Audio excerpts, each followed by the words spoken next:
नमस्कार दोस्तों, मेरा नाम है डॉक्टर सार्थक और आज मैं एक बहुत ही इम्पोर्टेंट टॉपिक के बारे में बात करने वाला हूँ, अल्जाइमर्स डिजीज। ऐसे तो ये बीमारी काफ़ी लोगों को होती है और इसके बारे में आपके मन में कई सारे सवाल भी होते हैं। तो आज हम उन्हीं सवालों के जवाब लेकर आए हैं अपने इस वीडियो के साथ। आपने अगर अभी तक हमारे इस चैनल को सब्सक्राइब नहीं किया तो सब्सक्राइब करें ताकि ऐसे ही हेल्थ रिलेटेड इंफॉर्मेशन आप तक पहुंचती रहे।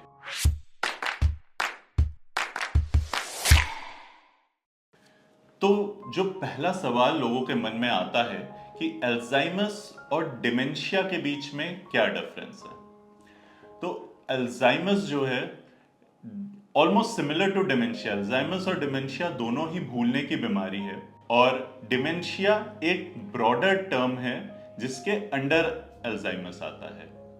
तो हम ये कह सकते हैं कि all Alzheimer's is dementia but not all dementias are Alzheimer. Alzheimer's में कुछ खास ब्रेन होते हैं जिनको अमाइलॉइड प्लाक और टाउ टैंगल्स कहा जाता है, जिसके वजह से न्यूरॉन्स मरने लगते हैं और जो ब्रेन का साइज है वो श्रिंक करने लगता है। जबकि डिमेंशिया के और भी कारण हो सकते हैं जैसे कि स्ट्रोक, इन्फेक्शन या कोई और न्यूरोलॉजिकल डिजीज, और उसमें भी मेमोरी लॉस होता है, कॉग्निटिव डिक्लाइन होता है। दोनों की पैथोलॉजी अलग है बट एंड नतीजा दोनों का ही सेम है, दोनों में ही मेमोरी लॉस और कॉग्निटिव डिक्लाइन होता है। तो अब अगला सवाल ये आता है कि अल्जाइमर्स के सिम्टम्स को हम कैसे पहचान सकते हैं या ये क्या होते हैं। अल्जाइमर्स के सिम्टम्स धीरे धीरे प्रोग्रेस करते हैं और इसमें समय के साथ साथ या एज के साथ साथ ये और बढ़ते जाते हैं। इसके डिफरेंट स्टेजेस होते हैं जिसमें आगे चल के धीरे धीरे डेली लाइफ के टास्क करने भी मुश्किल हो जाते हैं। तो आइए देखते हैं कि स्टेजेस क्या क्या होते हैं। तो पहला हो गया माइल्ड या अर्ली स्टेज, जिसमें शामिल है मेमोरी लॉस। ये सबसे कॉमन सिम्टम होता है जो धीरे धीरे बढ़ता जाता है, जिसमें इंसान को मेमोरी लॉस होने लगता है और वो नई सीखी हुई चीज़ों को याद नहीं रख पाता या फिर इवेंट्स, रीसेंट इवेंट्स या लोगों के नाम या डिफिकल्टी विद लैंग्वेज। इंसान शब्दों को याद नहीं कर पाता जिसकी वजह से उन्हें खुद को एक्सप्रेस करने में डिफिकल्टी होती है।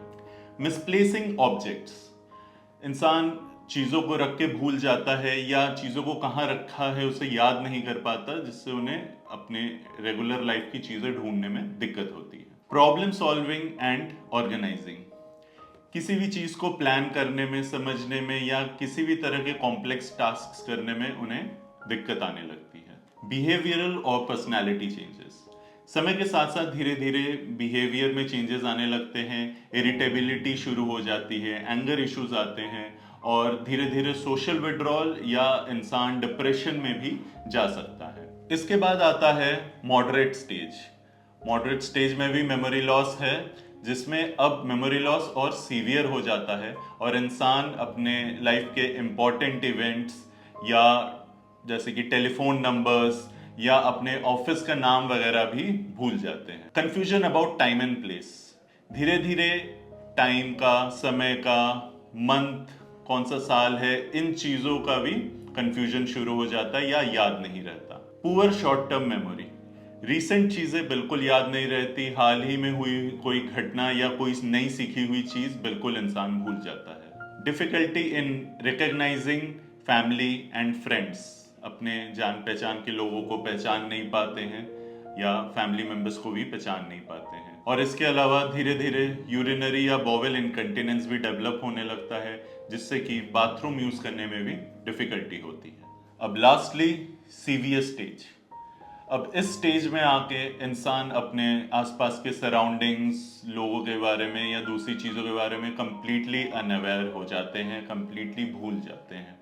उन्हें अपने डेली लाइफ के एक्टिविटीज़ जैसे कि खाना खाना, वॉशरूम जाना या कपड़े पहनना, इन सारे टास्क में भी मदद की ज़रूरत होती है। लॉस ऑफ कम्युनिकेशन, अब इंसान को बात करने में भी डिफ़िकल्टी होती है, उनकी स्पीच जो है कुछ शब्दों तक ही सिमट जाती है।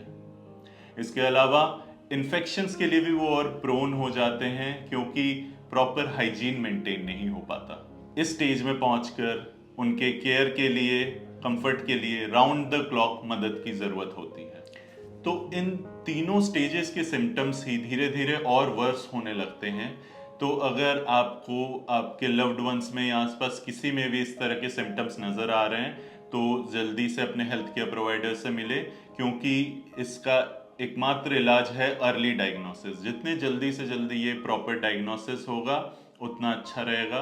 अदरवाइज अल्जाइमर्स के लोगों को राउंड द क्लॉक केयर की जरूरत होती है। तो अगला सवाल ये आता है कि अल्जाइमर्स की वजह क्या है। तो इसका एग्जैक्ट कॉज तो अभी तक नहीं पता चल पाया, लेकिन कई सारे रिसर्च ये कहते हैं कि कुछ प्रोटीन होते हैं जिनके एबनॉर्मल बिल्डअप की वजह से ब्रेन में कम्युनिकेशन डैमेज होता है। हमारे ब्रेन में लगभग 100 बिलियन सेल्स होते हैं जिनका काम होता है आपस में कम्युनिकेट करना।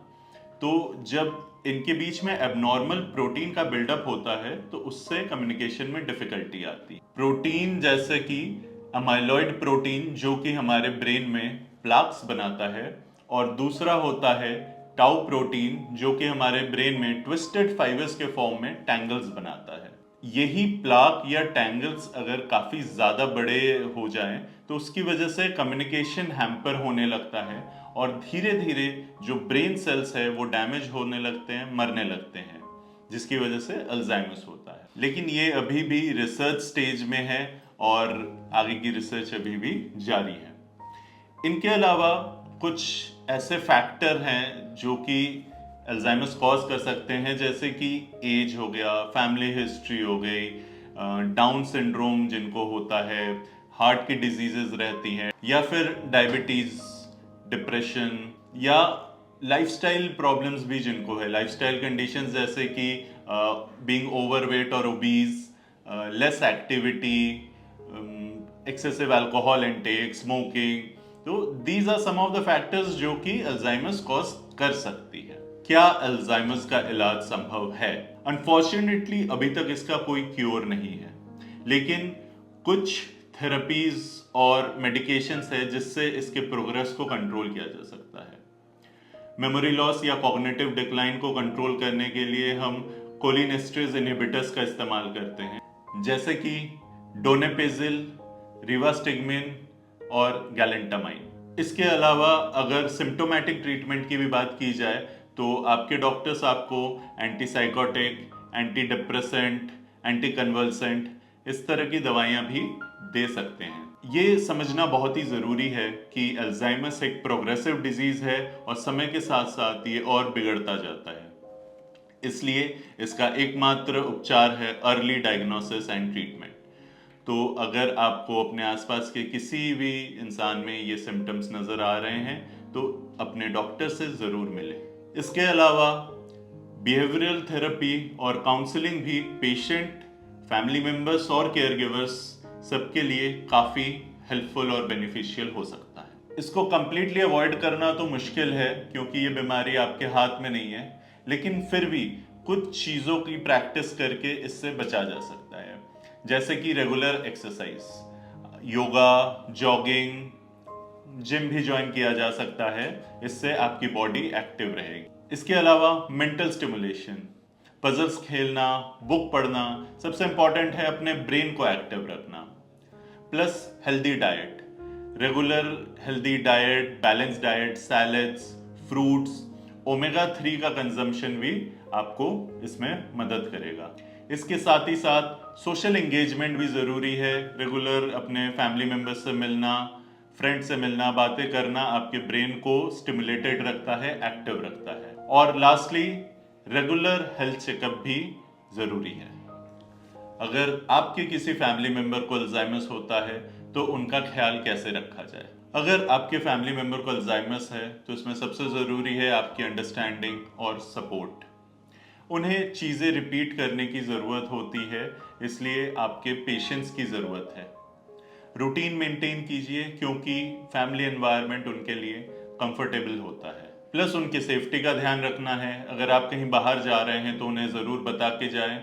साथ ही साथ घर के डेंजरस ऑब्जेक्ट्स जैसे नाइफ, सिजर्स, इनको दूर हटा कर रखें। इमोशनल सपोर्ट की भी बहुत ज्यादा जरूरत होती है, क्योंकि ये सिर्फ पेशेंट को ही नहीं, फैमिली को भी अफेक्ट करती है। साथ ही साथ अपने हेल्थ का भी ध्यान रखें, क्योंकि केयर गिविंग काफी डिमांडिंग हो सकती है और जरूरत पड़ने पे प्रोफेशनल हेल्प भी जरूर लें। तो दोस्तों, मुझे उम्मीद है कि आपके कुछ सवालों के जवाब देने में मैं आज सक्षम रहा हूँगा, और इसी तरह के और हेल्थ रिलेटेड वीडियोस देखने के लिए जुड़े रहें हमारे चैनल के साथ। धन्यवाद।